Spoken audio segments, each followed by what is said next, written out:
Hey, just want to give kind of a update on what's been going on with the 2J since last event. Motor's been back together. Everything's good. Got it running.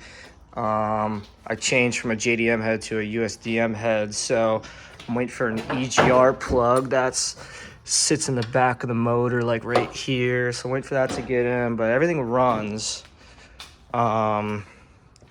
But the problem we had, and let me start off by saying this motor ran for probably like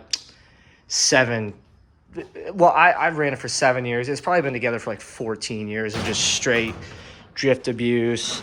Dude before me owned it a couple years, drag raced it.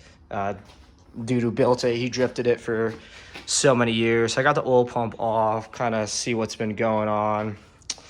And you can see oil pumps here. That's the front of it.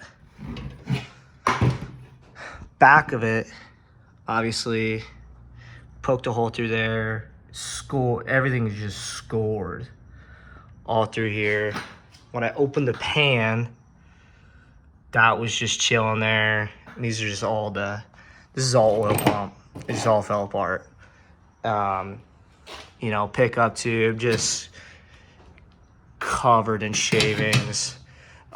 So good thing about the block is bearings are good. There was no knock. When I was drifting it, the oil light came on and I just like lost power. Like I knew just something was wrong. So I just basically backed off it. Actually drove it back home. It was good. This is just 2J reference. I don't know if all motors are like this. The telltale sign I was having is the front main seal kept popping off and it was slowly leaking oil for probably like maybe a month or so. And I just knew something was going on oil pump wise. So obviously that happened. Just digging into this more, man. It just cracked. And the whole front of the engine was just starting to get covered in oil. This was the old non-VVTi head. This had to have been JDM in my opinion, because I switched to a USDM head straight from Toyota, and it does not have this EGR like right in the back here. So that's why I assume this is JDM, and just I don't know if it's from oil problems or what, but that is all scored right there. I just don't think it's all fixable right where the camshaft sits. So like you can even like your finger just grabs on all this right there. So I think it's junk.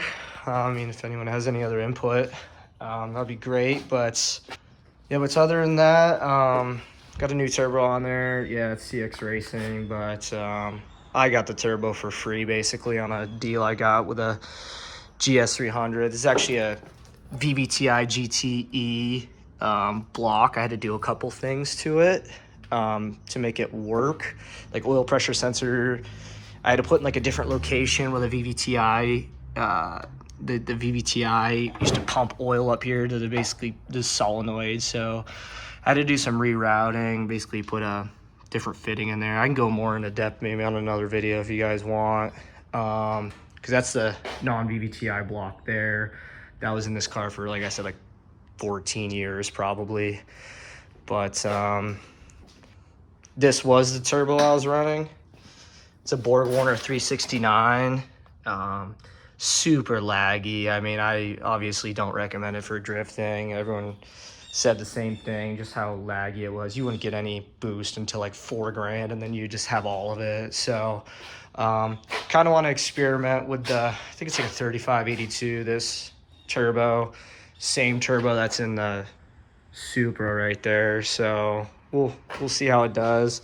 I like the response to the Supra so far, but yeah, but other than that, I mean, that's probably like the biggest engine failure I've had with this. I mean, I've blown a few head gaskets, just, overheating it. It has a big problem with overheating.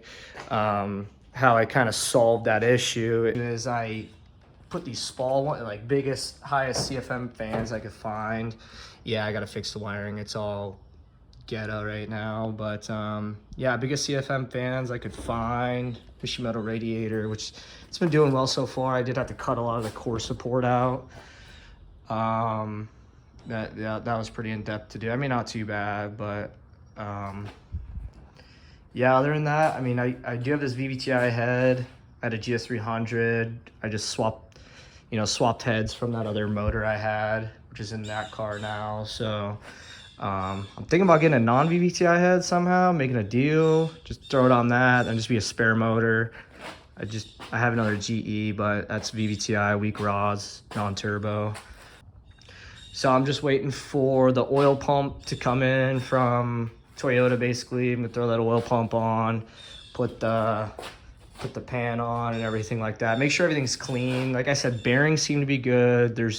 Obviously there's side-to-side play, which you're supposed to have, but up and down, I mean, it doesn't seem like there's anything. So just clean everything really thoroughly, and hopefully it'll just be another spare motor, and we'll be ready for 2024 season and ready to rock and roll.